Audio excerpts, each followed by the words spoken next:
Charlotte is nothing more than an ugly, useless loser who runs from home after being wrongfully accused. Now, with nowhere to go, she goes to live with a demon lord who teaches her how to be an S-ranked beast tamer in exchange for her soul-snatching sloppies.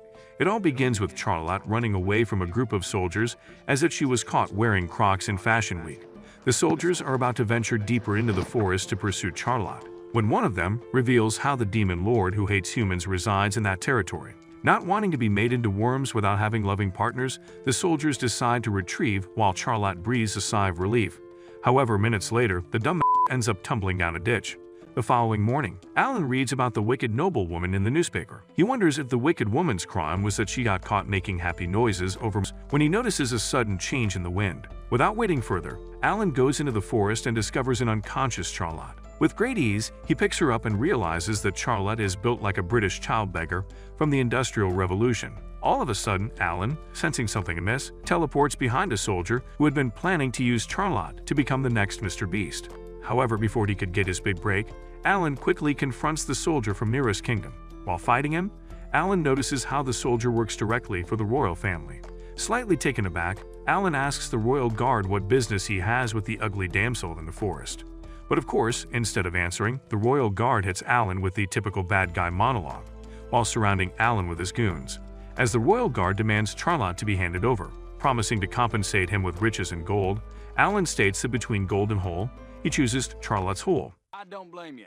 Damn good deal. Within seconds, Alan neutralizes the soldiers with a nonverbal spell. This leads the royal guard to believe that he is facing none other than the demon lord who lives in the jungle. After giving the soldiers a good beating, Alan uses the magic of hypnosis to rewrite their memories, making it seem as if Charlotte was attacked by a monster and perished.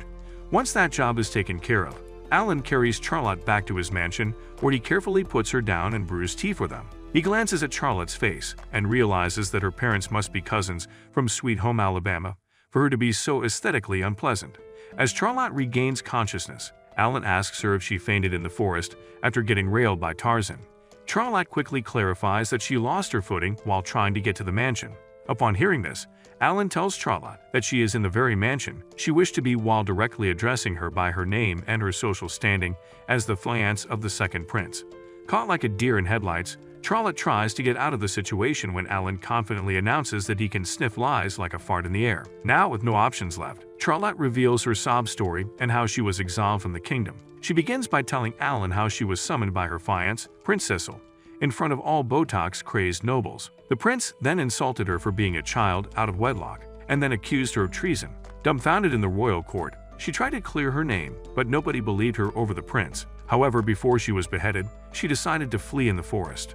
After hearing her story, Alan tells a crying Charlotte that she really has a face only a mother can love, but he also assures her that he believes in her story. Hearing this, Charlotte states that he is the first person to ever believe her. After expressing her gratitude, Charlotte tells Alan that she does not wish to overextend her stay. When the demon lord inquires about her next step, Charlotte reveals that she is going to riz Tarzan, as she is sure he must be tired of using monkeys as blow-up dolls.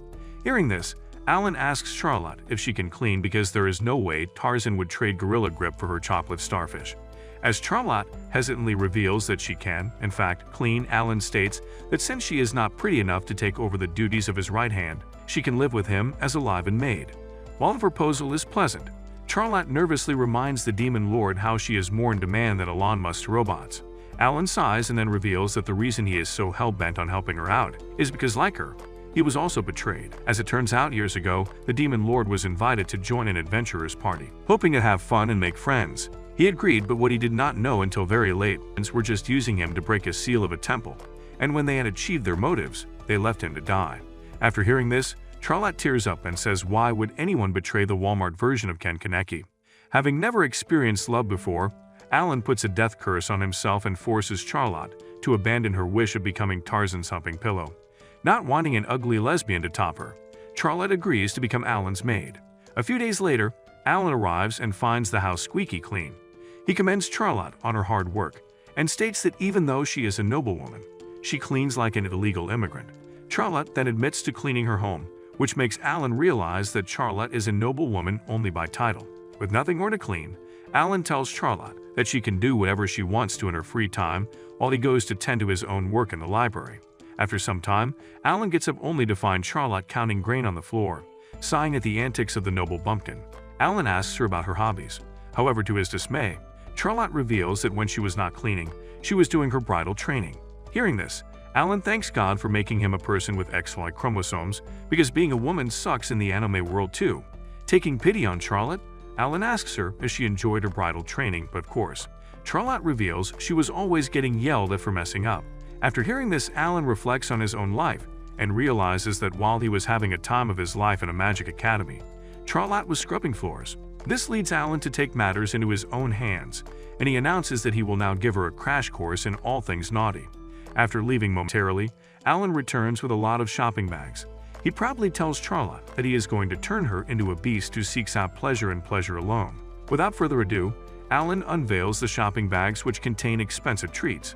He then tells Charlotte that they will start by having snacks for dinner, but this causes Charlotte to spiral out of control. As she insists on eating greens, Alan realizes that the Duke's family must have treated Charlotte pretty harshly for her to be so naive and submissive. And so to make her agree, Alan tells Charlotte that if she does not listen to him, he will go all emo on her again. As Charlotte reluctantly takes a bite of a cake, she starts to sob with happiness and expresses so much gratitude to Alan that he promises to lay down all the pleasures this world has to offer at her feet. After having cakes with Charlotte, Alan retires to his room, where instead of having a good night's sleep, he stays up to plan all the naughty things he will introduce to Charlotte. The next morning, Alan proudly holds a book list. However, after a moment, Alan realizes that his list is quite subpar and decides to just discard the plenty of trees waiting to be made into papers. Upon stepping out of his room, Alan is greeted by a girl who greets him and lightly scolds him for revealing his plan of sleeping until noon when he notices the worn-out broom. Charlotte reveals how she plans on cleaning the entrance today, which prompts Alan to tell Charlotte that she doesn't need to become the Mother Teresa of cleaning. However, Charlotte politely insists on returning his goodness by cleaning up his place. For a second, Alan finds himself in a trance as he observes bright face despite facing so many hardships. After recovering from his simp moment, Alan asks Charlotte if she cleaned every day at the Duke's mansion. When she gives him a nervous laugh, Alan thinks about how every noble has an army of servants, so if Charlotte's family was making her clean, then they must really hate her. All this realization leaves a bitter taste in Alan's mouth, which doesn't go unnoticed by Charlotte, so she quickly excuses herself to go clean. Now alone, Alan thinks about how Charlotte never speaks ill about her despicable family and her fiancé who framed her for a crime she never committed. He also realizes that if he was in Charlotte's position, he would have canceled the Duke and the Prince on Twitter if they so much as dared said the wrong slang in front of him. As Alan tries to come up with ways of turning Charlotte into an Ohio resident, he hears a familiar noise outside. Without waiting a second, he rushes out as a cat talking to Charlotte. Alan quickly introduces Charlotte as a new maid, which excites the cat girl so much that she kicks the nefarious demon lord to the curb and introduces herself to Charlotte as Miecha, a servant of a courier company with a weirdly long name. As Charlotte gives a confused look, Alan steps in and reveals that Miecha carries his mail. Miecha then looks at Charlotte and curiously tells Alan that his maid looks very familiar. Without waiting, Miecha looks at the stack of newspapers and lie. Miecha assures him that she doesn't give a flying kebab about Charlotte's identity. Feeling grateful, Alan gets down to business and asks Miecha to carry a package for him. When Charlotte inquires, Alan reveals that he delivers potions to the magic store in town. Miecha then comments on how Alan's potions sell as quickly as her customer, Snoop Dogg's weed. On that note, Charlotte asks Alan why he doesn't just open shop in the town and live there too. Alan then reveals that he doesn't like being surrounded by too many people. This leads to Miecha revealing how Alan's antisocial tendencies earned him the reputation of being a demon lord. Now shocked, Charlotte realizes that Alan is just a socially awkward but powerful mage, who is only a demon lord because of his resting mean face. Wanting to change the subject, Alan asks Miecha if she can bring him other items. When Miecha shows him a list of inventory, Alan asks Charlotte to pick whatever she needs. Pleased by this, Charlotte confesses that before meeting Alan, she would just stuff a rat up her hoo-ha when she had her periods. The next day, Miecha returns with the items Charlotte had wanted. She then turns to Alan, who had ordered a mysterious box, and asks him what he plans to do with it. Alan reveals that the item is for Charlotte, and with that, he unveils the punching bag inside the box. Surprised, Charlotte tells Alan that he didn't need to order a punching bag when she's right in front of him. What do you mean by that? Hearing this, Alan tells Charlotte that this is the second naughty thing he has planned for her. After pasting a picture of Prince Cecil, Alan asks Charlotte to relieve her stress and frustration by hitting the punching bag as hard as she can. As Charlotte hesitates, Alan calmly tells her that she doesn't need to cosplay as the carpets at Buckingham Palace and let others walk all over her. He further states that getting angry is the key to living more freely, and if she keeps everything bottled up, then she's bound to explode sooner or later. However, despite the lecture, Charlotte tells Alan that she's not angry at all. Alan interrupts her and reveals how he went through the newspapers and read how Prince Cecil trampled all over her dignity, and now the entire Nurra's kingdom is against her. But even then, Charlotte insists that she's not angry at the prince as she believes he had good reasons to do what he did. This infuriates Alan, who claims that even if the prince had good reasons, she didn't deserve to be tossed aside as an unwanted jizz rag. Charlotte sighs and reveals that she was raised by her family, who fixed her marriage to the prince, so she can't resent the prince for wanting to escape a marriage that he never wanted. At that moment, Alan realizes that it is going to be one hell of a ride to break Charlotte, as she is hell-bent on going to the seventh heaven. He also comes to the conclusion that Charlotte's wound is deep, and she has gotten used to suppressing her desires. Just then, Maicha whispers in Alan's ear, telling him to give it a rest. Alan agrees, but then comes up with a crazier plan as he tells Charlotte to strike him instead. Confused, Charlotte asks Alan if he means stroke cause she sure can stroke that thing. Alan then clarifies that he really wants her to hit him. When Charlotte refuses, Alan uses his magic to make her punch him. All of a sudden, Charlotte transforms into Meowmid Ali and strikes Alan so hard that it sends him flying. While Charlotte starts to freak out, Alan assures her that he did this to make her know that he would never abandon her in any circumstance. He also states that since she lives with him now, she's free to do whatever she likes. This makes Charlotte realize how Alan will go to extreme measures to make her see that she's not a slave working in the cotton fields. Yet despite seeing the goodness behind Alan's actions, Charlotte gets mad at him for putting himself at risk. This makes Alan rather happy as he starts to realize that Charlotte feels comfortable with being angry at him.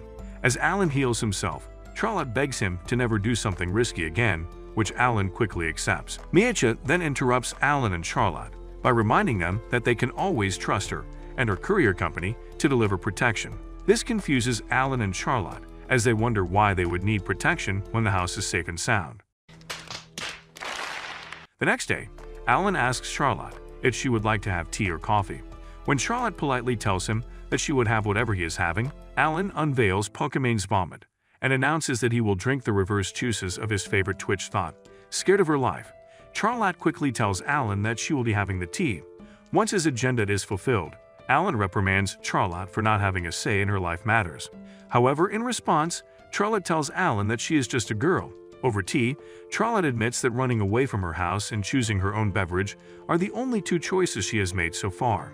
This cracks up Alan, who then tells Charlotte that if she wishes to try out something new, she should tell him. Just when Charlotte is about to speak on the subject, a very unfortunate-looking girl makes an appearance at Alan's window. Unsurprised, Alan asks the intruder how she managed to find him. To this, the girl reveals that she asked the townies if they had seen a special needs sorcerer. Alan sighs while Charlotte curiously asks him if the girl is a beggar since she doesn't seem to be wearing enough clothes.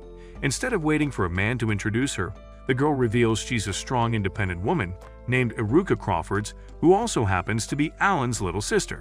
Alan quickly clarifies that Iruka is his stepsister as he lost his OG parents when he was young, but thankfully the Crawfords took him in.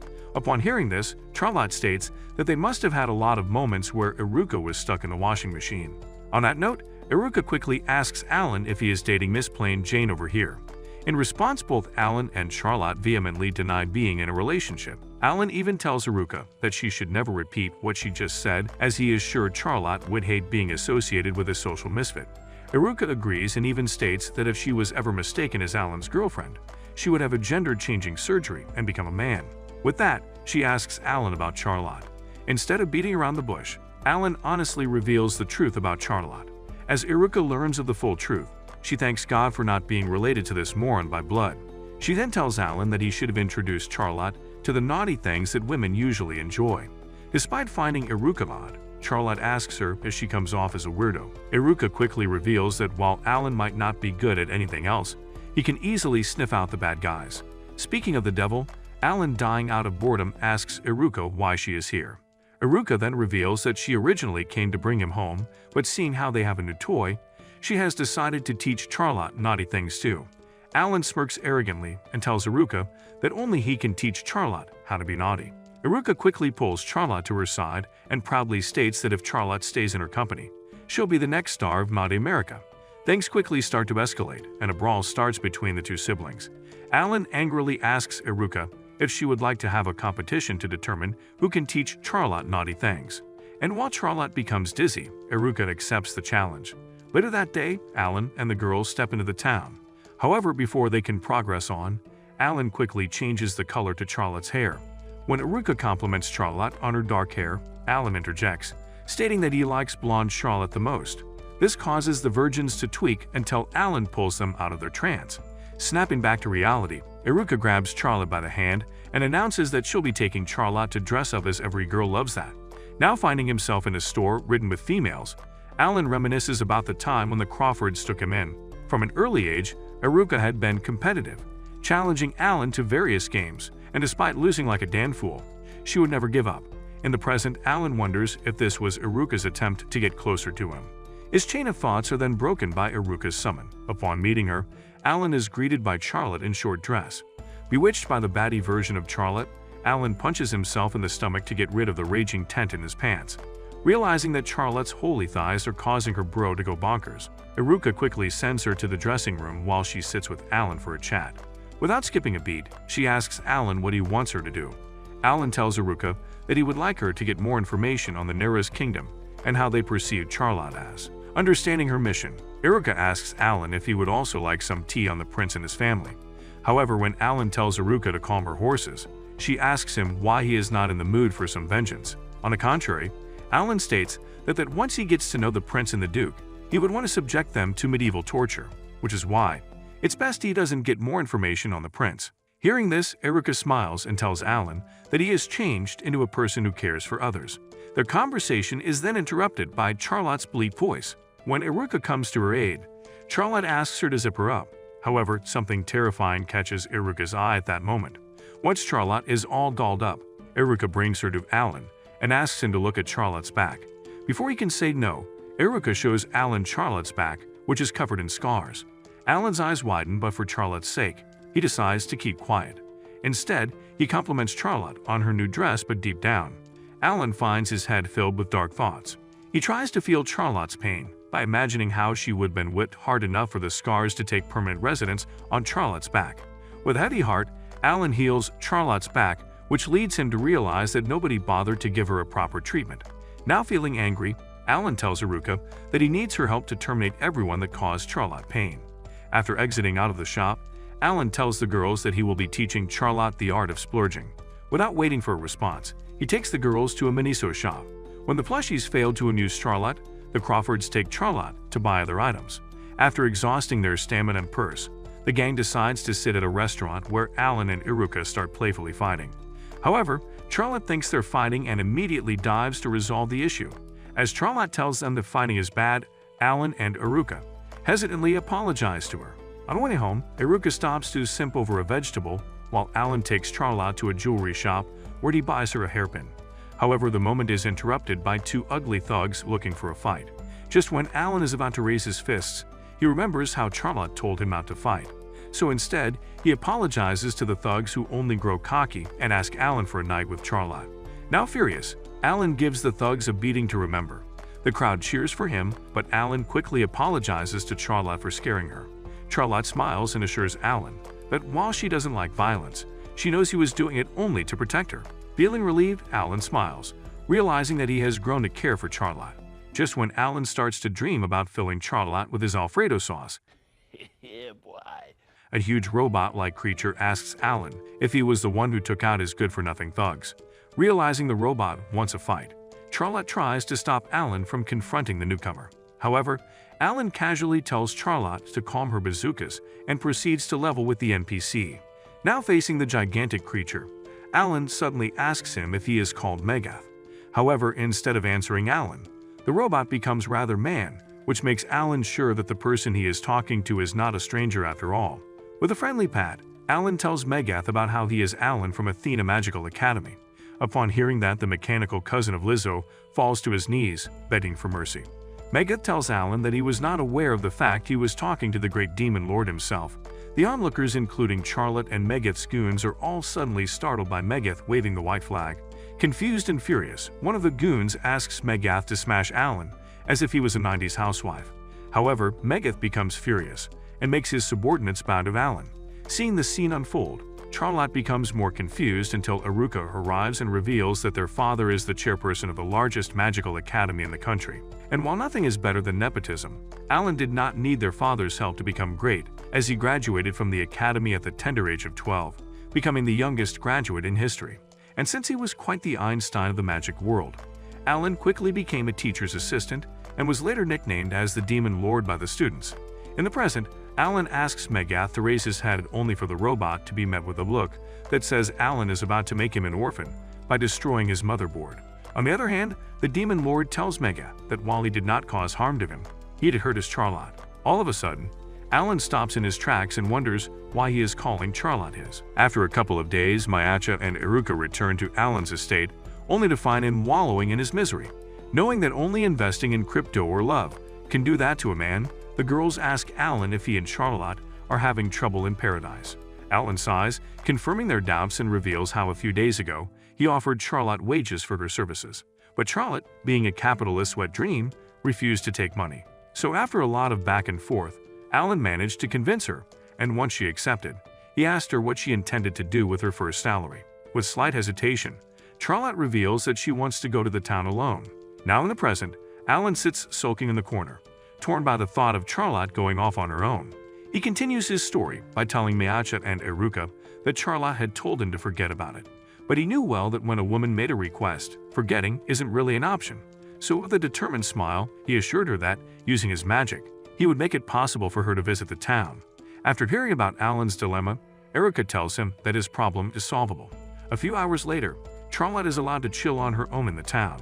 Of course, unbeknownst to her, Alan, Eruka, and Mayacha all happen to be tailing her from afar. While secretly spying on Charlotte, the girls ask Alan if he knows why Charlotte made the sudden request of going to town on her own. When Alan reveals that Charlotte wanted to buy something but refused to tell him what, the girls assume Charlotte is having a good girls gone wild moment and will probably be purchasing a happy device named Big Papa Pound Cake. However, instead of being intimidated by a thrust buddy, Alan becomes rather happy at the fact that Charlotte is embracing her womanhood. As they continue stalking Charlotte, Mayacha grows concerned and informs the gang that the path Charlotte is headed towards is a dangerous one. Turns out the district of Murd is worse than the streets of New York City.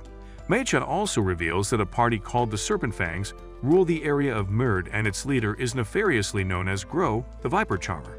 Upon hearing this, Eruka asks Alan if they should stop Charlotte, but he tells them that they should let Charlotte have her first adventure. Instead of hearing any more complaints, Alan takes off while Charlotte runs into Grow and his gang.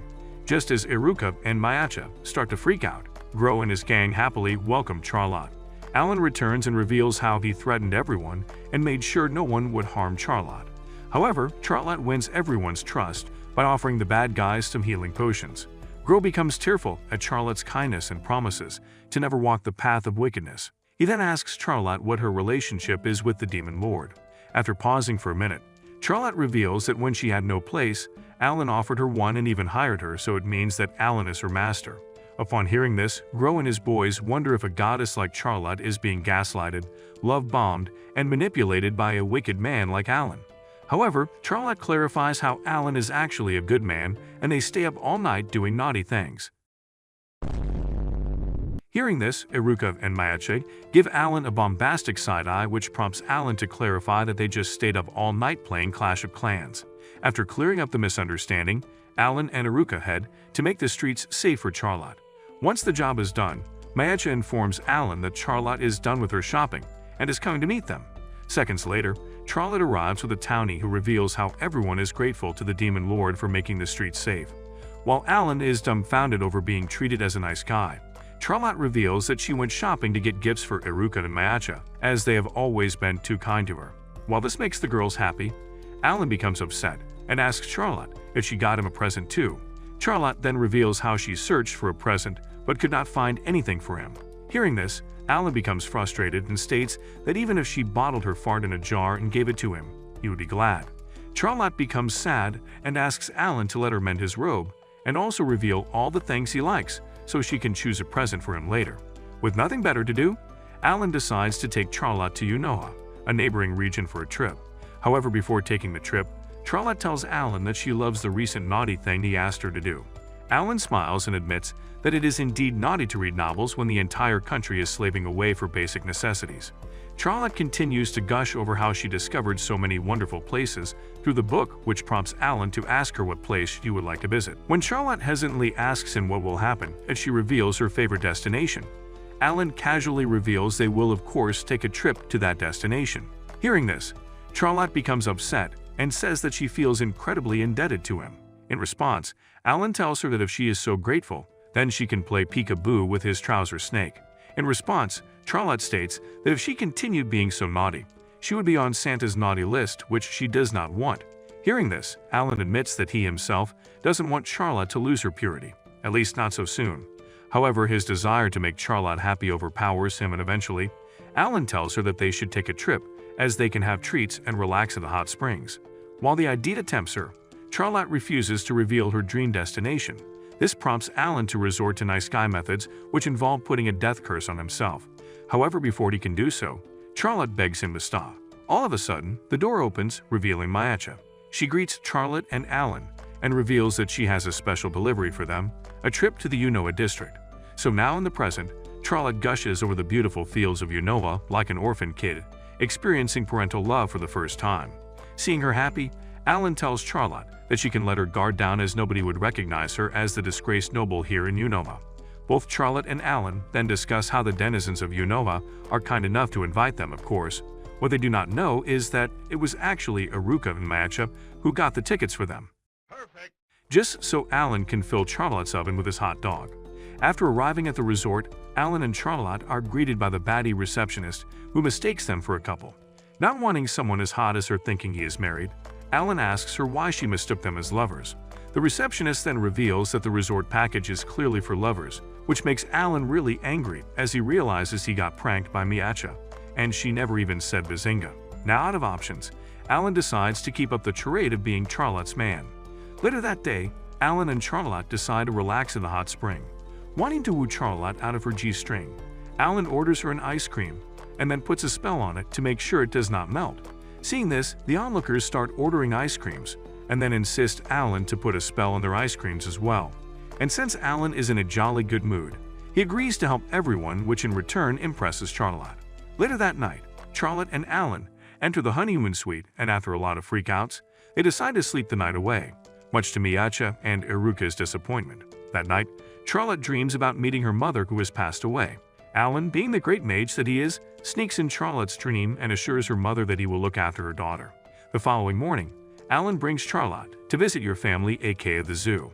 While she is delighted to see all the magical creatures Unoa Zoo has to offer, Alan realizes that Charlotte is not entirely excited, so he presses on the matter until Charlotte reveals that she wants to go to the petting zoo. Alan becomes excited to hear that as he realizes that Charlotte would probably love to blow kisses on his naked mole rat. Out of sheer happiness, Alan asks Charlotte if she would like to have anything. When Charlotte hesitates, Alan instantly puts a death curse on himself, until Charlotte caves and asks Alan to put matching cat ears on. Despite being embarrassed by the request, Alan takes the cat ears from Charlotte and puts them on to make her happy. The two of them then arrive at the petting zoo, where Alan is taken back to see capybaras. Turns out, Alan does not like capybaras because he lacks taste, and also because in this world, capybaras are magical beasts who can destroy mountains if they are hungry. A girl hears Alan yapping about capybaras and comes to inform him that he does not need to worry about them as they are deep in the forest. Feeling relieved, Alan turns to find Charlotte, who happens to be bawling her eyes out over all the fluffy animals. Realizing how much she loves fluff, Alan decides to communicate with the pink rabbits. He tells the three greedy rabbits that he will buy them any treat they like if they agree to play with Charlotte. Once the deal is set in motion, Alan feels proud and thinks of himself as the Wizard of Oz until he sees Charlotte relieving her Disney princess. Even the onlookers are surprised to see all the magical animals to Charlotte. After having a great day, where Charlotte starts to gush about how much she loves petting, lovingly cheering for Charlotte. But since only he knows their language, he shudders ear as the seemingly adorable animals cuss at him for breathing the same air as Charlotte. Sighing, Poop fails to understand what that means, so Alan reveals that a magical tamer can communicate and also use them for advantage. While while Charlotte is at a useless, ugly. Meanwhile, Alan thinks about probably tame a high-level magical creature like the Fenrir and perhaps, but that is likely unheard of. All of a sudden, the Imp begs Alan and Charlotte to come with her. After following her, an old man asks the PC if she is sure she got the right tamers for the job. Before she could answer, the old man looks up to Alan and asks him if he is Crawford's son. When Alan confirms, the old man and his subordinates become rather satisfied and begs Alan for help. Upon inquiring further, the old man leads Alan and Charlotte to a room, where they are greeted by an angry Fenrir in a cage. The good old man then informs Alan how they rescued the Fenrir, who had been shot by a hunter. Assessing the damage, Alan recalls how Fenrirs are an endangered species, which is why hunting them is illegal. But since they are so valuable, the hunters never stop hunting them. The old man chimed, revealing that they need experienced tamers because they cannot communicate with the angry Fenrir, and therefore are unable to heal to communicate with the fancy dog. It ends up going south. But before he can try again, chaos breaks down in the building as the news of the Fenrir's mother approaching the building breaks out. Seeing the panic at the disco, Alan starts thinking and realizes that the female Fenrir can easily wreck the entire city. With so much at stake, Alan decides to stop the mother Fenrir himself before she takes the town to Pound Town. Before Alan can leave, Charlotte begs him to let her talk to the Fenrir cub. Despite being scared for Charlotte's security, Alan realizes how far she has come and agrees to let her talk to the Fenrir cub. With more pressing matters at hand, Alan leaves to stop Mama Fenrir. However, upon facing his realizes how deadly and emotional Fenrir can be. Suddenly, a capybara named Gosetsu arrives on the site and tells Alan not to harm the female Fenrir or else the cub Fenrir will become a meth addict. Not wanting advice from a cheap version of a pig, Alan rudely asks Gosetsu. Gosetsu explains that he first saw Charlotte when she fainted in the forest and found her so gorgeous that he started to stalk her everywhere. He also realized that in order to serve Charlotte, he'd have to get rid of the ugly demon lord who is such a walking loser that he can't decide on one hair color. Hearing this, Alan smugly asks Gosetsu that he is so maidenless that he has to look for a partner in another species. Things quickly escalate Gosetsu and Alan until Gosetsu and her cubs. He also tells Alan that he told the Fenrir that Alan has stolen her baby. Just when things appear to look really bad for Alan, Charlotte arrives with the Fenrir cub and other magical creatures. She informs that she managed to communicate with the Fenrir cub and even asks the other creatures for help. Once the misunderstanding between the Fenrirs is solved, Gosetsu faces Alan. However, Charlotte quickly defends Alan's virtue, which makes Gosetsu so furious that he viciously attacks Alan only to lose miserably. He cares about Charlotte, which makes him relieved. With the day saved, Alan and Charlotte return to the resort and prepare to leave when the Fenrirs arrive to say their goodbyes. Before leaving, Mayacha and Iruka reappear with the hunters who were the cause of all that trouble. Alan, feeling rather happy, decides to punish the hunters by letting the Fenrirs have their way with them. The moment Alan and Charlotte turn to leave, Charlotte tells the demon lord that the Fenrir cub she saved wants to be with her. Surprised by this, Alan asks the mama Fenrir if she is ready to part with her cub. The receptionist Batty quickly interrupts the conversation and states that since their mansion is not far away, the Fenrir cub can join his mother and pack easily. Relieved by this, Alan tells Charlotte that she can keep the fancy dog as it is always nice to have more family. This makes Charlotte happy and she asks Alan if he considers her as family. Alan quickly states that she should not be asking the obvious, making Charlotte as red as a baboon's booty. On the way back, Alan is bamboozled by the presence of Gosetsu, who proudly states he is here to protect Charlotte from the sinful demon lord. After a couple of days since their return from the underwhelming trip, Alan finds Charlotte leaving with the Fenrir Lou as usual. When Alan asks Lou to take care of Charlotte, he ends up receiving a cold shoulder from the dog. Once they leave, Alan is greeted by Gosetsu, who tells Alan that he knows how he must feel now that Charlotte is spending more time with Lou than him.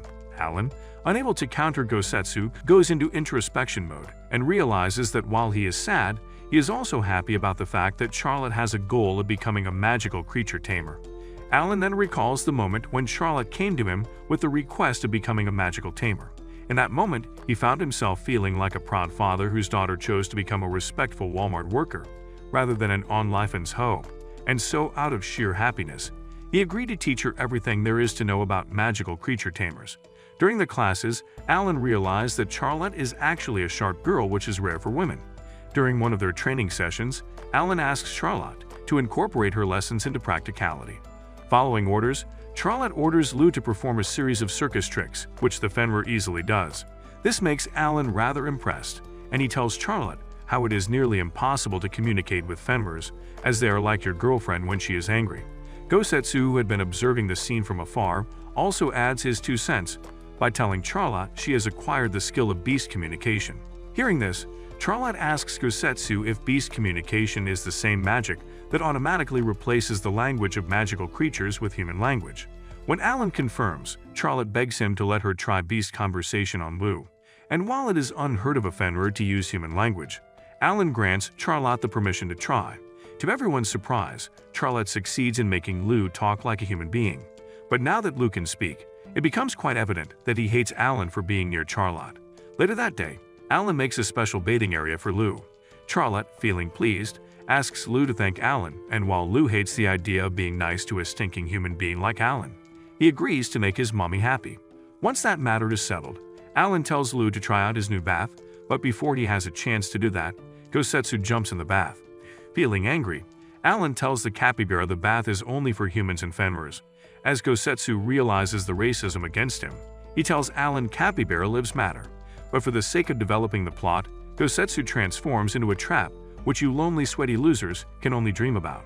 Later on, Charlotte joins Alan on a bench while Gosetsu and Lou enjoy themselves in the bath. The 2 humans get to talking when Alan reveals how the previous owner of his mansion, an elf, disappeared without a trace. Naturally, there were a lot of rumors regarding the disappearance of the elf. Some said he ate mushrooms and went on a trip where only Zeus can reach, while others believed he was subjected to a monster's wrath. Right that instant, Charlotte, scared out of her damn mind, points at the bath. Alan then looks up and finds Gosetsu covered in mushrooms. Confused, Alan states that he knows that when life gives you lemons, you make lemonade. What should one do when life gives them mushrooms? Just then, a dark-skinned baddie angrily accuses Alan of stealing her mushrooms. As everyone gets to talking, the girl introduces herself as Grim. Alan, on the other hand, notices the underground chamber and realizes that Grim has been living on his property for quite some time now. Grim then confuses him, and he tells Grim that she's the intruder here since he lives in the mansion. Hearing this, Grim becomes upset and states that the mansion belongs to her. It then becomes clear to everyone present in the room that Grim is the elf that disappeared 30 years ago. Further, Gosetsu realizes that Grim hails from a 100 years without eating or drinking. However, Alan doesn't give a rat's about who Grim is and tries to get her to sell the mansion to him. Observing his desperation, tells Alan that she prefers living in the basement, but wants his help with something. Alan tells Grim rather solve the issue with money, but Charlotte manages to convince him otherwise. Pushed into a, Alan asks Grim what she wants and actually an author, but since she had a writer's block, she had been hiding away from her scary editor for 30 years. Now seeing him and Charlotte together, she wants them to act love inspiration and write a story. Not wanting to lose his master bedroom, Alan begrudgingly agrees and performs a romantic scene with Charlotte, but Grim ends up being pissed at him as Alan uses magic to touch Charlotte instead of directly touching her. In her state of fury, Grim hands Alan and Charlotte a script which they can use to flirt, but Alan becomes frustrated and tells Grim to take her lame Wattpad script and piss off. He also states that he knows Charlotte is uncomfortable with flirting with him since he's not someone she likes. But to his surprise, Charlotte nervously tells Alan that she actually doesn't mind flirting with him. Now pumped up, Alan agrees to do the cheesy scenes with Charlotte on the condition that he wouldn't do anything indecent with her, at least not on screens. Grim happily agrees to the terms and gives Alan a new script where he and Charlotte are newlyweds. As they start playing out the roles, Alan gets a massive nosebleed seeing Charlotte dressed as a trad waifu. Grims quickly becomes angry and asks Alan why he's behaving like the pathetic losers who are watching this video. In retaliation, Alan confronts Grims, asking her why she's making Charlotte say so many suggestive lines. Grim tries to tell Alan that this is just casual flirting, but the Demon Lord has none of it, so eventually, Grim agrees to tone things down a notch. However, when it's time to practice for the second shot, Grim is met with another disappointing scene from Alan, who starts tweaking when Charlotte calls him by a nickname. Alan shouts at Grim for purposely giving him a heart attack, but the elf casually tells him that it's common for newlyweds to call each other by nicknames. Accepting his fate, Alan agrees to keep playing this wretched role while fully knowing that Grim is toying with him. The elf announces that she is done with the newlyweds concept and now wants to do a young couple scene. This time, Alan is a high school student whose childhood best friend, Charlotte, gets kidnapped by thugs played by Gosetsu and Lou. Once the scene starts, Alan sees Charlotte being tied down and ends up losing his In his state of anger, he punches Gosetsu and Lou, which knocks him out cold. Alan then turns to Charlotte, reenacting the scene from Grimm's script, but somewhere while acting, Alan realizes how Charlotte actually makes her heart doki doki. Once the scene ends, Alan becomes sure of his feelings, but decides to keep them to himself, as he believes Charlotte would be pressured into reciprocating his affections. For the next scene, Grimm announces that Charlotte will play the role of a mistreated princess. Alan would be her prince and Gosetsu will be the evil stepmother who overworks Charlotte to the bone. With everything set in motion, Charlotte becomes rather sad and thinks how this scene hits close to home, as this was her life before she met Alan. As the scene continues, Lou shows up as Charlotte's fairy dog mother and turns her rags to a beautiful gown, which she uses to woo Prince Alan. While playing out the scene, Charlotte also finds her heart racing. The scene then changes to Prince Alan coming to Charlotte's house to find her. Her evil stepmother, Gosetsu, tries to stop Prince Alan, but since his love is so skibidi toilet that he manages to spot his beloved Charlotte, even when she is dressed in rags. Charlotte, realizing she feels something for Alan, asks him what he thinks of her. At first, Alan is startled by the sudden question, but then tries to truthfully answer when suddenly a man bursts through the walls and ties Grimm's down. He introduces himself as Grimm's editor and apologizes for any inconvenience. With that, he takes Grimm's with him, not knowing how he destroyed Confession of the Year. Before Charlotte came under Alan's care, she was taken in by the Evans after her mother died. Since she was the Duke's illegitimate daughter, Charlotte was no more than a servant in the mansion and was subjected to mistreatment by not only her family but also by the servants. In all of her misery, the only source of comfort Charlotte had was her half-sister, Natalia, who loved her big sister dearly. In the present, Alan and his gang happen to be sailing towards the Athena Magical Academy, which consists of a whole island. Upon arriving on the land, Haruka informs Charlotte that most of the people living on the island are basically associated with the academy. But simply exploring the island isn't the reason why the whole squad is here. Turns out, Natalia was spotted on the island alone. When Alan asks Haruka to reveal the whole story, she tells Alan that she will do that once they get home. While Charlotte starts freaking out about seeing the Crawfords, Erica tells her that it's Alan who should be worried. Turns out, Alan quit school 3 years ago, without telling anyone, and this caused a big fight between him and their father. Alan, who had been quiet for so long, tells Haruka that he was hoping to be the next Zuckerberg and Zuck People's Banger memes on Facebook. Hearing this, Haruka reveals to Alan that everyone still talks about the fight he had with their father. As they continue walking around the island, Charlotte expresses her sadness over never having a family that she can fight with. Alan hears this and tells Charlotte that it's time for her to take her pills, cause that right that gets people admitted to mental hospitals. However, Charlotte continues by mumbling how she is anxious about Natalia's future, since her older sister is a wanted person in the Neros Kingdom. Alan then assures Charlotte that since the allegations are all fake, he will help her, but before he can riz her, Lou and Gosetsu quickly jump on Alan to tell Charlotte they are there for her. Just then a fight breaks out in the marketplace. A white-haired mage quickly takes care of the two gooners who had been creating a ruckus. Erica smiles upon seeing the man and calls him over. The mage arrives, greeting Alan and Charlotte. He then introduces himself as Harvey Crawford, and turns out he also happens to be Erica and Alan's daddy. Hearing this, Charlotte is greatly shocked as Harvey looks like he's packing a weapon of mass destruction in his pants. Once they all arrive at the Crawfords' residence, Haruka introduces Charlotte and Alan as boyfriend and girlfriend. Harvey is pleased by the news and asks Charlotte if she is happy with Alan. Charlotte, being a dumb cow, tells Harvey how she's happy with Alan, since he teaches her how to do naughty things. A playful look takes over Harvey's face as he tells Alan he has a spell called Fetus Delitus to make naughty things extra safe. This causes both Alan and Charlotte to blush like crazy. Alan quickly tells Harvey they're waiting till marriage, which makes the older man tell Alan that he should return home. Alan, however, firmly declines and tells Harvey that he's comfortable living in his mansion. Erica then tells Gosetsu and Lou how Harvey wants Alan to take over the position of headmaster, but Alan keeps rejecting the offer. Surprised, Gosetsu reminds Alan how being the headmaster of the Athena Magical Academy will make him a worthy man, but Alan insists that a title usually comes with a lot of a burden, and his back already hurts from carrying the weight of the Burj Khalifa in his pants. All of a sudden, a fun-sized girl walks in and Charlotte wonders if she's Alan's mother. But turns out, Harvey's full name is Harvey DiCaprio, and he likes his wife is barely legal. Alan then tells Charlotte how the reason Harvey wants to pass on the position of headmaster is because he wants to give him and Erica more siblings. While Harvey and Alan butt heads, Charlotte tells Iruka and Harvey's mother, Lizzie, how her house is so lively. Lizzie smiles at the compliment and tells Charlotte that since she's dating her son, she's like a daughter to her too. The topic then changes and Alan asks Harvey about Natalia. Harvey then reveals that since the Evans family was disgraced, Natalia was sent to study at their school under fake identification. However, knowing his father, Alan asks Harvey what other news he has on Natalia. Instead of verbally explaining him, Harvey unveils a magical item known as the Mirror of Nostalgia, which can show another location. Using the mirror, Harvey shows Charlotte and Alan how Natalia has become a total thug and now bosses around other delinquents.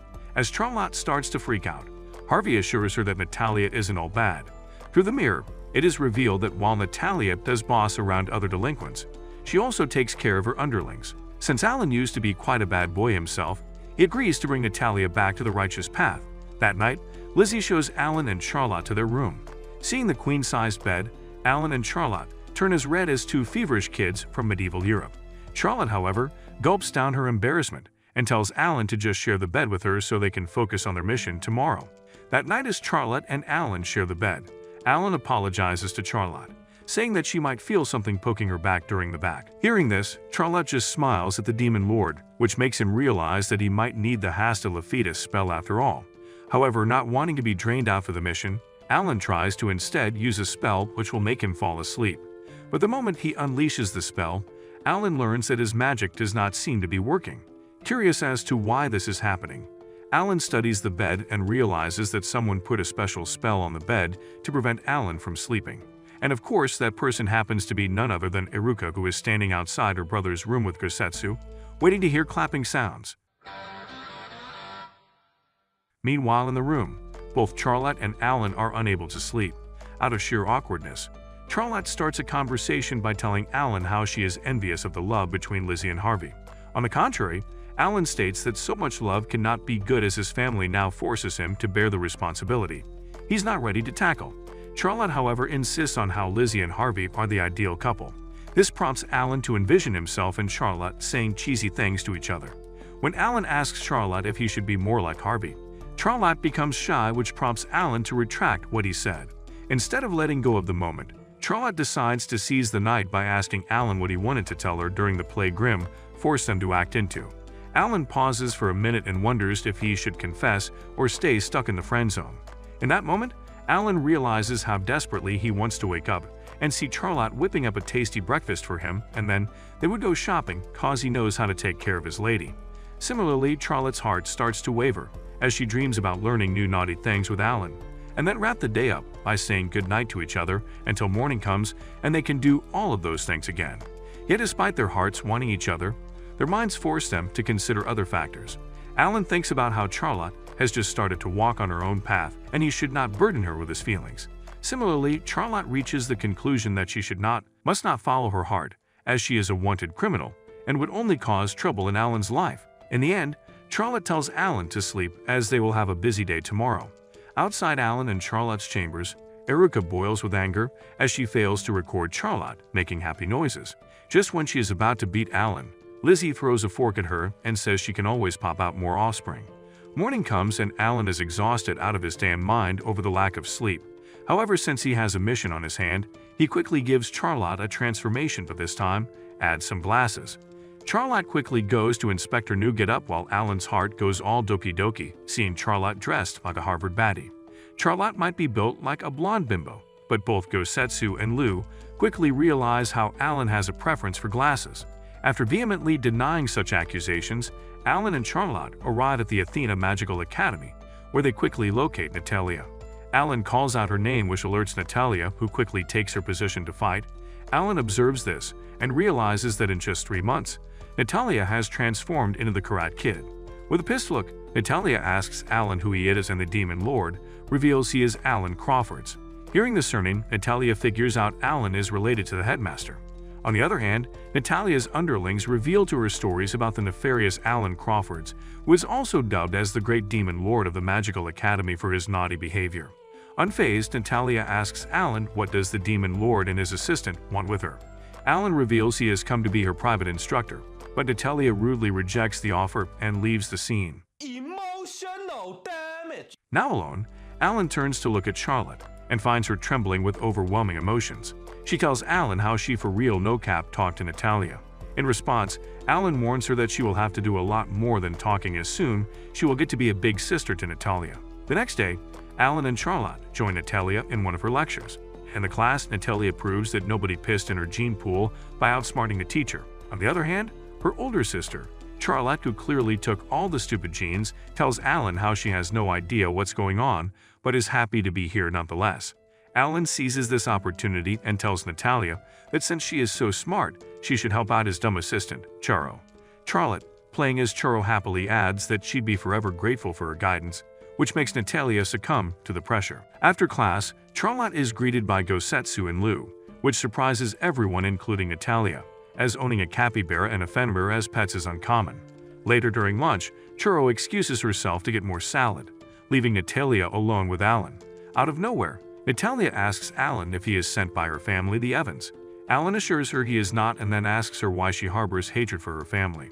Natalia quickly reveals her family is filled with snobbish people who care for no one but themselves.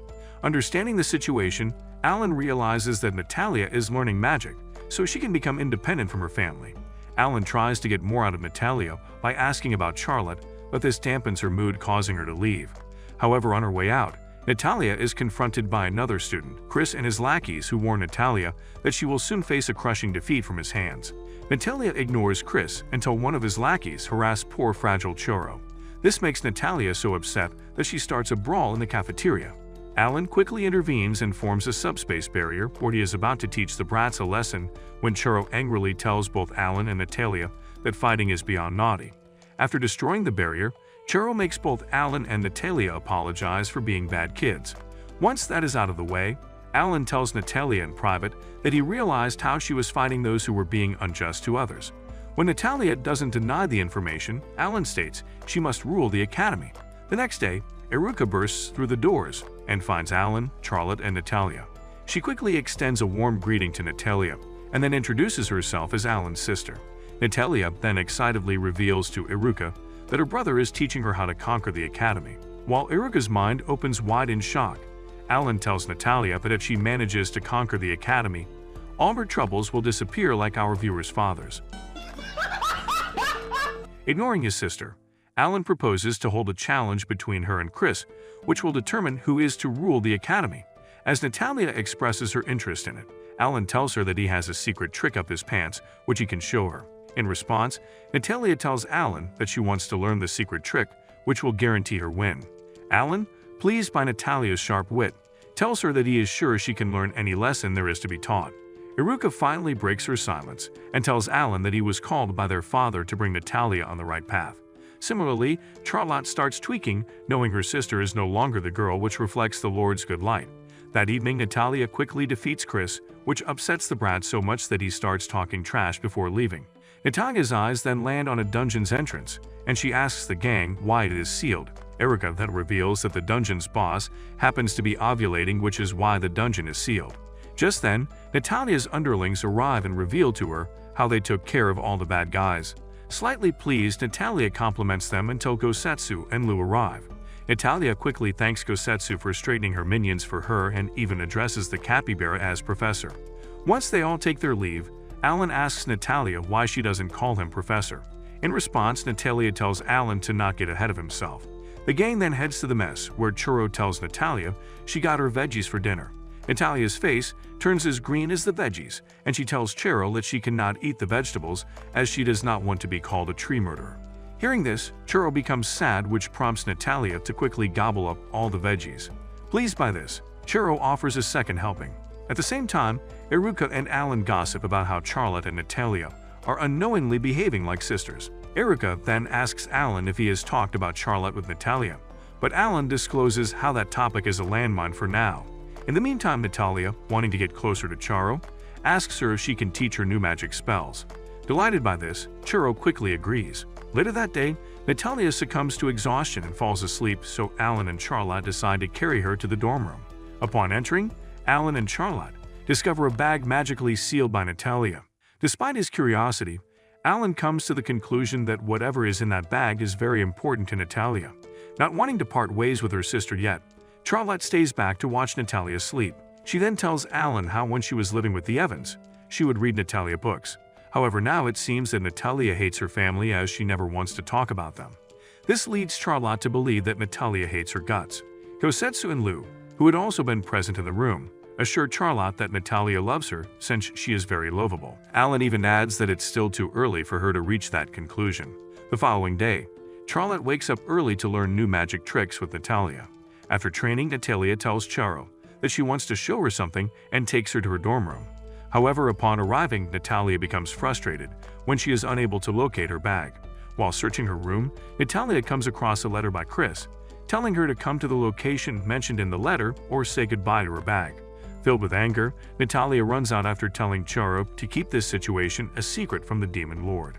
In the meantime, Alan tries to find Charo and Natalia, since they had been gone for too long. All of a sudden, one of Chris's lackeys rush over to inform Alan that Chris has proposed a challenge to Natalia in the dungeon. And knowing the dungeon boss is an ovulation, Alan becomes rather worried. In the meantime, Chris throws Natalia's bag in the dungeon and tells her that the first one to get the bag will be the true boss of the academy. On the other hand, Chris's underling reveals to Alan that before Natalia transferred, Chris was known as the genius, but since Natalia came, his record was broken by her, which made him desperate and insecure. Inside the dungeon, Natalia manages to beat Chris and gets her bag back, but her troubles are far from over as the dungeon boss makes an appearance. Seeing the huge Chimera, both Natalia and Chris start freaking out. Just as the Chimera is about to smash Natalia like she's an OnlyFans model, and he's a married NBA player, Charo arrives and saves the day. However, instead of being thankful, Natalia becomes angry and asks Charo why she would risk her life for a stranger. Charlotte hesitates to reveal the truth and instead tells Natalia that even when she is so strong, she is still a child who needs protection. Hearing this, Natalia tells Charo how she has a big sister. Knowing where the story is going, Charo tells Natalia that she knows how her big sister committed a huge crime, but before she can finish the sentence, Natalia becomes angry and tells Charo that her sister can never commit such a crime and was framed by the wretched prince. However, instead of helping her sister out, the Evans decided to cut her off. In that moment, Charlotte realizes how Natalia does not seem to resent her, but since she is a dumb cow, she asks the obvious question nonetheless. Natalia once again gets angry and states that she can never hate her sister, but she hates her family and herself for not being able to save her dear sister. By now, Natalia's eyes start to water as she talks more about Charlotte. After wiping her tears, Natalia tells Charo how she wants to be a powerful mage so she can hurt whoever captured her sister. Confused, Charo asks Natalia why she thinks Charlotte is in captivity. And so, Natalia reveals that the bag she holds so dear actually belongs to Charlotte, so when she tried to track Charlotte using the bag, her attempts were useless as someone else had placed a spell which would prevent anyone from finding Charlotte. Before Charlotte can reveal the truth to Natalia, Chris starts to bawl his eyes out over hearing such a sad story. Suddenly, the ground starts shaking, and the gang wonders whose mom just walked in. That is until a salamander makes an appearance. Turns out, the Chimera was just a warm-up. The real boss of the dungeon is this fatso known as the salamander.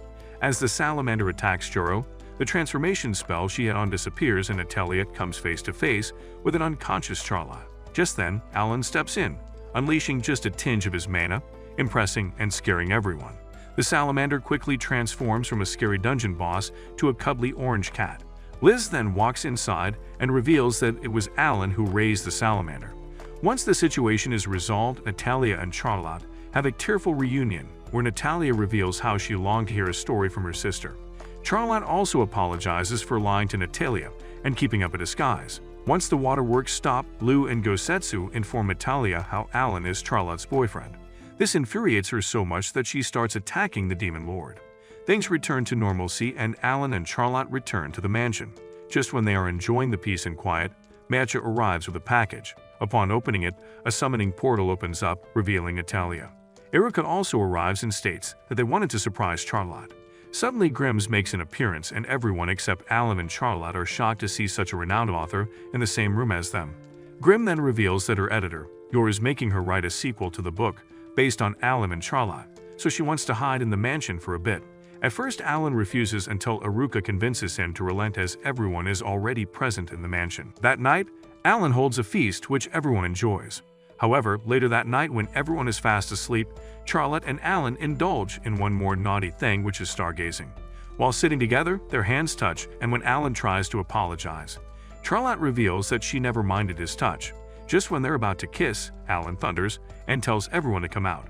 The entire squad then breaks into chaos. While some are mad at Alan for corrupting Charlotte, others are excited to see their love blossom. However, unbeknownst to all of them, in the Daenerys Kingdom, the evil prince receives information on Charlotte and orders his guards to capture her. Do you think Alan hates being known as the Demon Lord? Comment smart baddies or get married to a trap. And if you like anime recaps, then watch this video here.